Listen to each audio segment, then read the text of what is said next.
Hello!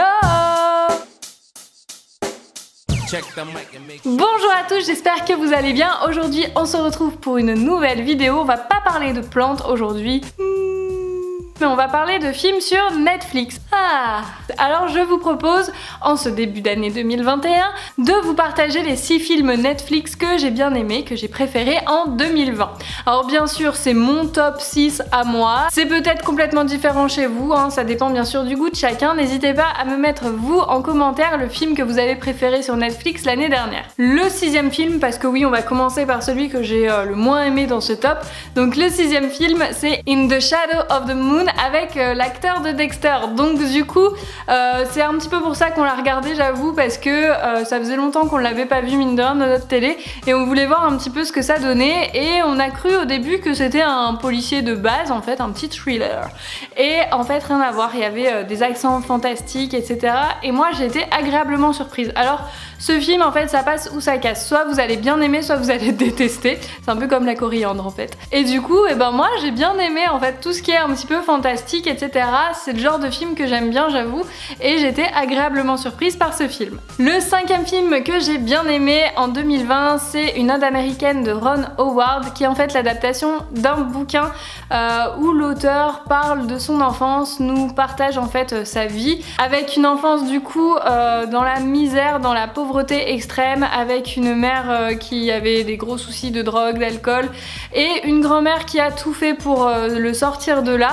Donc le bouquin s'appelle Hillbilly Elegy, et en fait il est sorti pendant l'élection de Trump, donc ça a fait beaucoup de bruit aux États-Unis. Donc moi j'en avais pas du tout entendu parler, donc ça me permet de découvrir un petit peu tout ça. Et puis il y a Glenn Close qui est méconnaissable pour le coup dans ce film, et qui est vraiment donc c'est un super film qui met un petit peu mal à l'aise de temps en temps, mais qui est assez réaliste, et je vous le conseille si vous ne l'avez pas vu. Le 4e film que j'ai bien aimé sur Netflix cette année, c'est Enola Holmes, puisque on retrouve Millie Bobby Brown. Cette actrice vous dit peut-être quelque chose. Et oui, c'est l'actrice de Stranger Things. Donc du coup, là, elle n'a rien à voir avec le rôle qu'elle fait dans la série. Et dans ce film, du coup, elle est la sœur du célèbre détective Holmes. Elle a grandi avec sa mère, donc loin de tout le monde, et un jour sa mère disparaît, donc elle va devoir enquêter pour retrouver sa mère.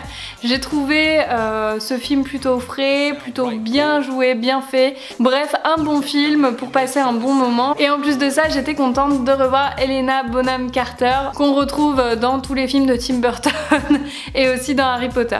Le 3e film, il s'agit de Rupture fatale. Alors ce film, d'habitude j'aime pas du tout ce genre de film. C'est une femme en fait qui tombe amoureuse d'un jeune homme, et puis l'histoire d'amour tourne au drame, et on va essayer de découvrir ce qui s'est passé. Une avocate se charge de cette affaire et va essayer de comprendre vraiment ce qui s'est passé, puisque la coupable ne veut pas vraiment dire ce qu'il s'est passé. Donc vous allez voir que c'est assez prenant, et puis à la fin on a envie de tout péter. En tout cas moi j'étais en mode ah, et j'ai trouvé que c'était plutôt bien joué, bien fait, et avec de bons rebondissements. Le 2e film que j'ai bien aimé, c'est La vie devant soi, qui est l'adaptation du livre de Romain Gary. Donc si vous avez lu le bouquin, vous allez être déçus, je vous le dis. Je l'ai pas lu, mais j'ai plein de copines qui l'ont lu et qui ont vu le film et qui m'ont dit ça a été saccagé. Pour le coup, moi je ne l'ai pas lu, et du coup j'ai bien aimé le film.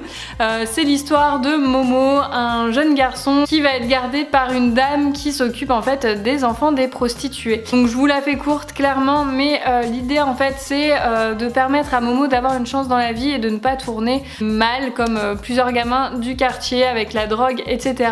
Donc j'ai bien aimé cette histoire, et j'ai trouvé que le petit duo Momo et Madame Rosa, qui est du coup la dame, fonctionnait pas mal. Vraiment j'ai bien aimé ce film, j'en garde un très bon souvenir. Et enfin, le film que j'ai préféré cette année sur Netflix, alors je suis obligée de le lire, je peux pas l'apprendre par cœur, c'est Kogustaki Musize. C'est le film turc.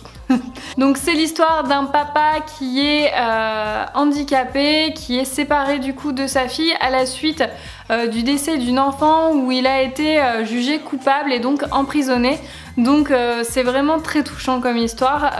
Honnêtement, moi j'avais vu la bande-annonce et j'ai hésité plusieurs fois à le regarder parce que je savais que j'allais pleurer et on ne peut que pleurer devant ce film. Je pense que si vous l'avez regardé, vous comprendrez pourquoi.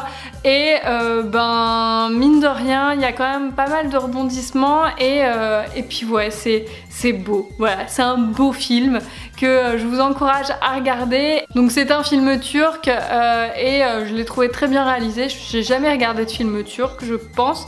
Donc ouais, c'est une première pour moi et du coup j'étais bien contente et je vous encourage à regarder ce film.